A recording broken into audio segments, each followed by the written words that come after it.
Hello student, welcome to my YouTube channel. आज के इस वीडियो में हम एक केमिस्ट्री का क्वेश्चंस लेकर आए हैं और इसे आपको सॉल्व करना है।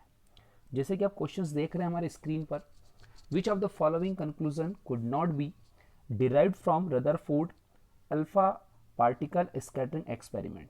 हमारा क्वेश्चन है कि रदरफोर्ड का जो अल्फा पार्टिकल स्कैटरिंग एक्सपेरिमेंट था उसमें से कौन सा ये चार ऑप्शन में से एक ऑप्शन गलत है उसको बताना है। तो option number A, most of the space in the atom is empty. जैसे कि आपको पता है कि हमारा जो रदरफोर्ड स्कैटरिंग एक्सपेरिमेंट था उसमें रदरफोर्ड ने इम्पिट स्पेस के बारे में बताया था।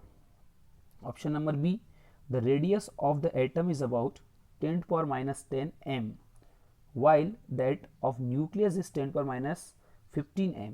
आपको ये भी पता है कि रदरफोर्ड का जो स्कैटरिंग एक्सपेरिमेंट था उसमें उन्होंने न्यूक्लियस या कहें कि न्यूक्लियस का डिस्कवर्ड किया था कि एक एटम जो होता है उसके सेंटर में न्यूक्लियस होता है जिसका साइज हमारे एटम के कंपैरिजन में बहुत ही छोटा होता है। Option number C, electron move in a circular path of fixed energy are called orbit. जो इलेक्ट्रॉन होता है वो सर्कुलर पाथ में रिवॉल्व करता है, जिस सर्कुलर पाथ में जब वो रिवॉल्व करता है अराउंड द न्यूक्लियस तो वो एक फिक्स्ड एनर्जी लेवल में या कहीं की ऑर्बिट्स में होता है। Option number D, electron and nucleus are held together by electrostatic force of attraction. Rutherford ने यह भी कहा था कि जो इलेक्ट्रॉन होता है वो फिक्स्ड या सॉरी रदरफोर्ड ने यह भी कहा था कि जो इलेक्ट्रॉन होता है वो न्यूक्लियस के चारों तरफ जब रिवॉल्व करता है तो उनके बीच में इलेक्ट्रोस्टैटिक फोर्स ऑफ अट्रैक्शन काम करता है जिसकी वजह से वो प्रॉपरली रिवॉल्व करता है। तो ये चार ऑप्शन है जिसमें से हमारा जो गलत ऑप्शन है वो है, आप बताइए क्या हो सकता है। ठीक है, तो हम बता देते हैं आपको ऑप्शन नंबर सी। क्या कारण है, रीज़न समझते हैं पहले। रीज़न ये है कि रदरफोर्ड का जो स्कैटरिंग एक्सपेरिमेंट था उसमें एटम के अंदर बहुत सी स्पेस कैसी थी बेटा, इम्पिट थी, जिसकी वजह से हमारे जो अल्फा पार्टिकल्स थे वो कैसे जा रहे थे, स्ट्रेट जाने लगे थे। फिर उन्होंने रदरफोर्ड ने यह भी कहा था कि जो एटम होता है उसके सेंटर में न्यूक्लियस होता है जिसका साइज हमारे एटम के कंपेरिजन में छोटा होता है।